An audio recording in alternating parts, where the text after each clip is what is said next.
RIMS Hospital की Puwari Da Ahanba Oina Meeoi Anigi kidney transplant Mai Pakna Pangthokhre HAINA RIMS के director professor G SUNILKUMAR SHARMA फोंगदोरक्ली हिरम मसिगी मतंग ngasi RIMS की Susmita Hall da pangthokpa pau ki mifam amada wafam asi फोंगदोक्लदुना director G SUNILKUMAR na hai RIMS Hospital la kidney transplant taunabigi thorang asi matam kayagi mamangdagi tawraga laki thorang asi ki sarukam oina kumja lising ani kunganithoi gi March tha dagi kidney yaraktaduna leiba masagi chahi 38 rom suraba meeoi ama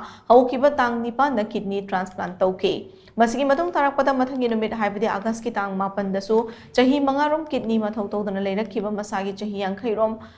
gi meeoi amagi kidney transplant Mai Pakna Pangthokhre ngamki kidney transplant tawgi khongthang ado urologist Dr. Kaku surgeon Dr. Ranita amadi nephrologist Dr. Brozena luching team mamana angamba thakta hotnaraba matung Mai Pakna Pangthokhre ngamkhibani masimak RIMS ki oinadi yamna chawthok chaningai oiba mikup amani kidney transplant tawba da saruk yakiba anesthetist faculty resident team amadi OT ki team sing ngamkhai leitana thagali loinana kidney transplant tawba sida Manipur lenga ke health medical department amadi Mohan foundation ki maikai digi so chobu mating panglake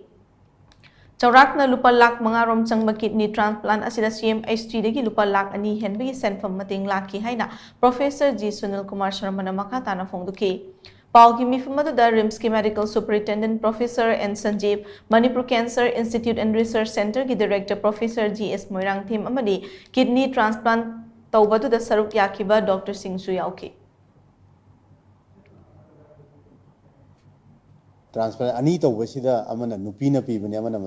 manaun pana pibani adumaina adu hek phangdrakanda di akhoi yam chawba akhoi illegal transaction ama leibagi ngasagi x leibani how to stop this aduna donor si phangwa yam wa ba haitar aduga akhoi transplant si gi achievement haragadi akhoina thamjaningi se is a team effort akhoi MS ki site tagi akhoi committee semdana adagi state tagi clearance lowdana adagi akhoi department of nephrology main kaino stakeholder di moini akhoi kidney failure si